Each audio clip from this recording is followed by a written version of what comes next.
talk about great NES games, why does nobody ever bring up StarTropics? Real talk for a moment. I did not grow up with an NES. The Super Nintendo was the first console of my childhood. But, having 3 older brothers, I was no stranger to the NES library. I've played so many of the classics that the NES has to offer, and yet never had I heard a word about this gem of a game. It wasn't until I got the NES Classic Edition, also known as the NES Mini, that I got to experience StarTropics for the first time. And I can't help but wonder why this game doesn't stand out to people the same way Metroid and Zelda do. Maybe it's just my opinion, but this game deserves a lot more attention and praise than you'll commonly hear. Let's take a closer look. When you start up StarTropics, the first thing you'll notice is the beautiful tropical setting that we're going to be spending our time in. Once we get past the title screen, things might start to feel familiar. We've pretty much got a Zelda here. That's the Zelda menu. StarTropics actually feels like it borrows some of the best elements from quite a few Nintendo games. From Zelda 1, we got our hearts, our items, our potions, our top-down perspective, hidden secrets.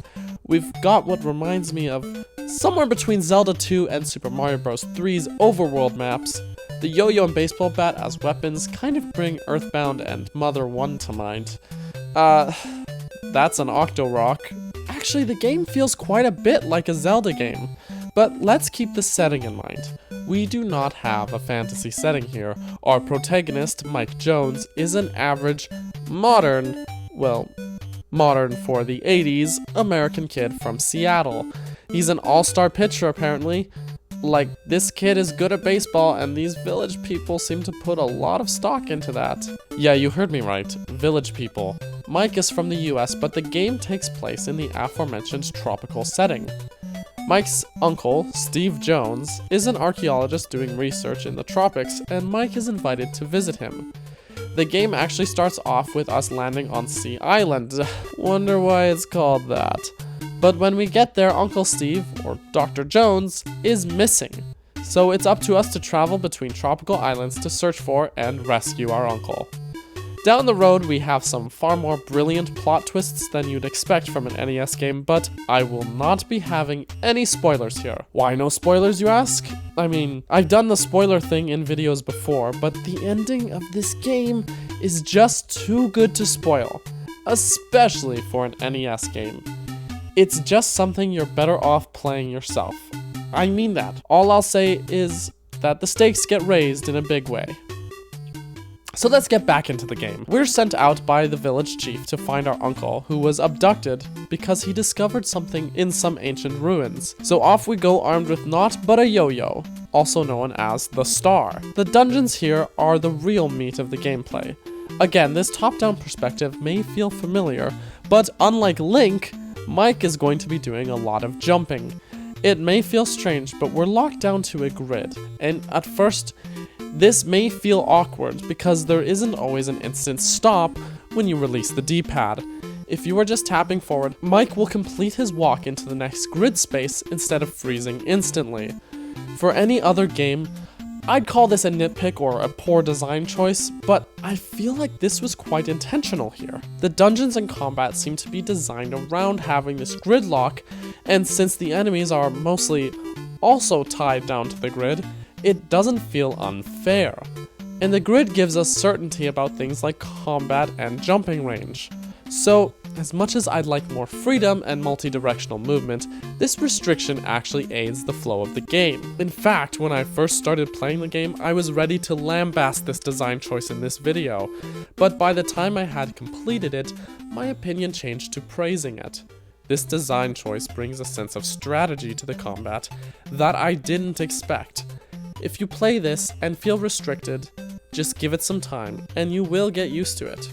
The dungeons themselves are very well designed. I never felt the enemy placement to be unfair, and the game is genuinely challenging. I will nitpick that there are trap rooms that are very unfair, especially this one that's completely pitch black and you are surrounded by water with no idea where it's safe to jump. This one room had me so frustrated.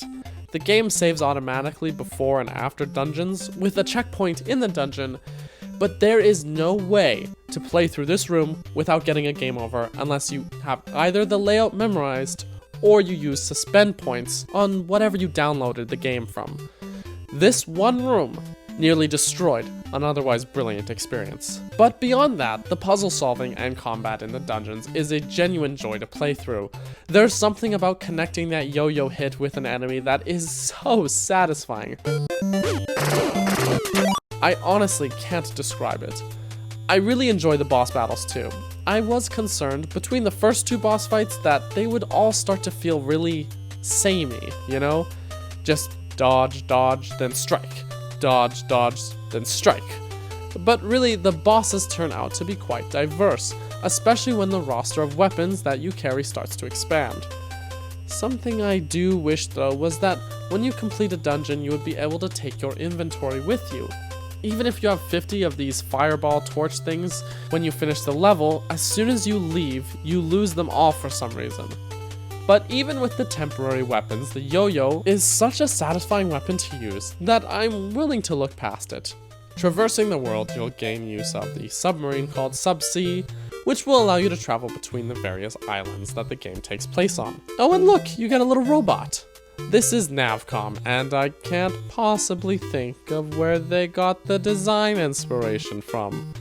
So Navrob acts as your navigator when you're on board the submarine, but when you're out and about in the overworld, you'll have to rely on the villagers to help you solve the puzzles and progress. I actually really like the way the overworld is broken into chapters containing their own puzzles like this. Some of the area's puzzles between the dungeons and the overworld are connected, like in the graveyard where you have to open the water flow in the dungeon in order to drain the lake and find out what you're looking for in the overworld.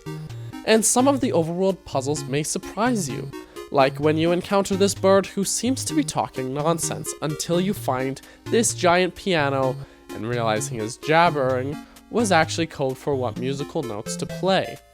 Overall, some of these puzzles may give your brain a bit of a tease, but there's nothing that should have you stumped for hours and end up poring over a walkthrough. Except, at one point while tracking down your uncle, you will be asked to input a radio frequency that is hidden on a letter you get from your uncle. The letter was actually packaged with the original cartridge of the game, but finding one now, 17 years later, is a different story. Thankfully, we do live in the age of the internet. However, the virtual console version of the game does come with a digital version of the letter. I couldn't find one to go with the NES Mini, however.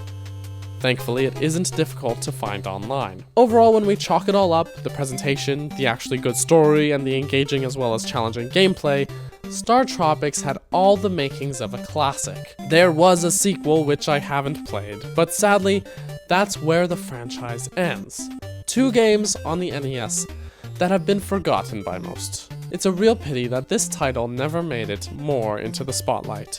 I would have loved to see where the series could go next, but alas, that is all we get to see of StarTropics.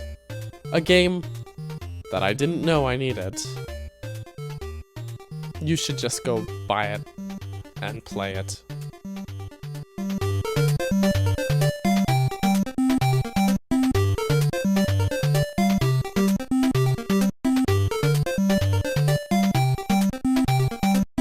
Hey guys, thanks for watching this video. If you liked what you saw, maybe give it a like and subscribe to Nintendo Prime for more videos like this one. Oh, and make sure to check out some of our other videos. Alright guys, thanks for watching. Bye bye.